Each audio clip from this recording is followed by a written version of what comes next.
A lot of people ask me how the market's doing. If you've been watching a few of my market update videos, I mentioned that Vancouver has struggled quite a bit recently. There isn't enough demand for what's available for sale, which effectively makes it a buyer's market. This happened when the government tried to slow down the hot market in 2016, 2017. In 2016, in the fall, the government implemented a foreign buyer tax in the greater Vancouver area.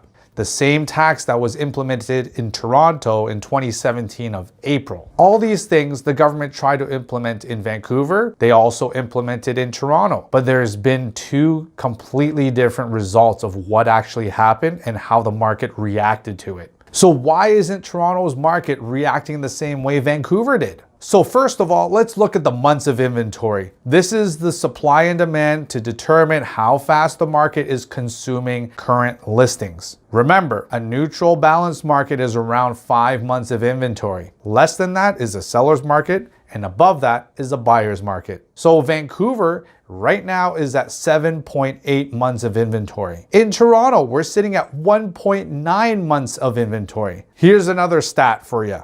Immigration. In 2016, Vancouver had 175,000 immigrants coming to Vancouver. In Toronto, in the same year, they had 470,000 immigrants. So Toronto, in that 1 year, had almost 3 times the amount of immigrants coming to the city. So that means there's 3 times more people that need places to live. Unemployment rate. As long as people have jobs and are making money, they're going to be able to buy houses. So in Vancouver, they're at 4.5% of unemployment, which is very good.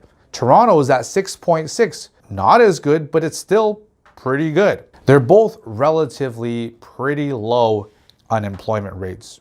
The next factor that most people were causing this whole foreign buyer tax thing is thinking that there's a lot of foreign buyers. Toronto has people from all over the world. Vancouver is so beautiful. A lot of the Asians, they would buy houses in Vancouver as a vacation home. So a lot of them aren't really living in those houses, which causes a supply issue. But if you look at the percentages of how many people are actually foreign buyers, it's actually quite surprising. This year in Vancouver, there's only 7.6% of foreign buyers. In Toronto, we're at 3.8% in 2019 of foreign buyers. So understanding these numbers can give you an idea of what are really the driving forces of the market.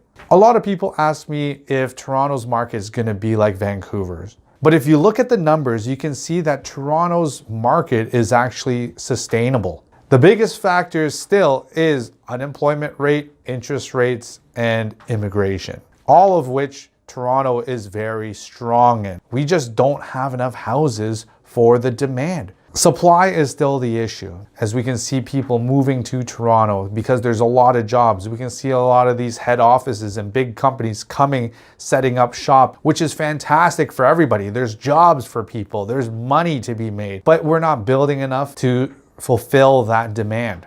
So from what we see, Toronto is not in danger of a market correction unless there's a major recession that affects all industries in the whole country. As always, thanks for watching. Let me know what your thoughts are on the market. And until then, we'll see you next Wednesday.